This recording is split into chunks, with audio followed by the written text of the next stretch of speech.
Hello friends, welcome to Lana channel. நம்ம இன்றைக்கி பார்க்க போகிற ரெசிபி இறால் வடை தான். அது எப்படி செய்யுதுன்னு பார்க்கலாம் வாங்க. அதுக்கு நான் கடலைப்பருப்பை 1 ஹவர் நல்லா ஊற வச்சு எடுத்து வச்சுருந்தேன். அதை மிக்சியில் போட்டு கொஞ்சம் கொரப்பாக அரைச்சி எடுத்துக்கலாம். இப்போ நான் நல்லா அரைச்சிட்டேன். அதை ஒரு ஏனத்தில் மாற்றிக்கலாம். இப்போ நான் 2 பெரிய சைஸ் வெங்காயத்தை நான் பொடியாக கட் பண்ணி வச்சுருந்தேன். அதையும் ஆட் பண்ணிக்கிறேன். அது கூட 2 பச்சை மிளகாவை நான் பொடியாக கட் பண்ணிச்சுன்னா அதையும் ஆட் பண்ணிக்கிட்டு, இஞ்சி தேவையான அளவு 1/4 ஸ்பூன் அளவுக்கு பெருஞ்சீரகம் ஆட் பண்ணிவிட்டு, ஒரு கொத்து கருவேப்பிலை, தேவையான அளவு சால்ட் ஆட் பண்ணி நல்லா கலந்து எடுத்துக்கலாம். மாவு கூட இப்போ நல்லா கலந்து எடுத்துக்கிட்டேன். இப்போ நான் இறாவையும் 2 கட் பண்ணி எடுத்துக்கிறேன் பாருங்கள். இப்போ நான் இறாவையும் ஆட் பண்ணி நல்லா கலந்து எடுத்துக்கலாம் மாவு கூட.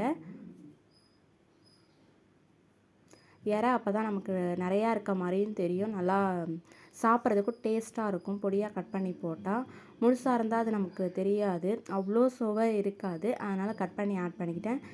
தேவையான அளவு பெருங்காயத்தூள் ஆட் பண்ணி நல்லா கலந்து எடுத்துகிட்டு இப்போ பால் ஷேப்பில் உருட்டி எடுத்துக்கலாம். வடை மாவு ரெடி ஆகிடுச்சு. பால் ஷேப்பில் உருட்டி எடுத்துக்கலாம். இப்போ ஒரு பக்கம் நான் வானல் நல்லா காஞ்சிடுச்சு. தேவையான அளவு பொரிக்கிறதுக்கு தேவையான அளவு எண்ணெய் ஆட் பண்ணிக்கிறேன். இப்போ எண்ணெய் நல்லா காஞ்சிடுச்சு. ஒரு பால் ஷேப் எடுத்து நம்ம உள்ளங்கையில் வச்சு ஒரு அழுத்தி நம்ம எண்ணெயில் போட்டால் வடை ரெடி ஆகிடுச்சு. பாருங்கள், நல்லா அழுத்தி எண்ணெயில் போடுறேன்.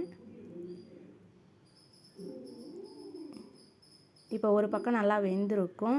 இப்போ நம்ம திருப்பி விட்டால் கீழேயும் நல்லா வெந்துடும்.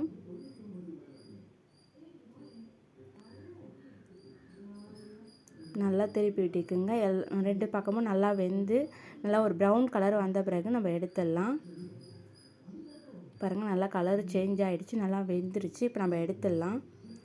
அவ்வளோதான் ஃப்ரெண்ட்ஸ், இறால் வடை ரெடி ஆகிடுச்சு. பார்க்கவே சூப்பராக இருக்குது. நீங்களும் உங்கள் வீட்டில் ட்ரை பண்ணிவிட்டு கமெண்ட்டில் சொல்லுங்கள். உங்களுக்கு இந்த வீடியோ பிடிச்சிருந்தால் மறக்காமல் லைக் பண்ணுங்கள், ஷேர் பண்ணுங்கள், சப்ஸ்கிரைப் பண்ணுங்கள். அப்போ தான் நான் போடுற வீடியோ நோட்டிஃபிகேஷனாக வரும். தேங்க்யூ ஃபார் வாட்சிங்.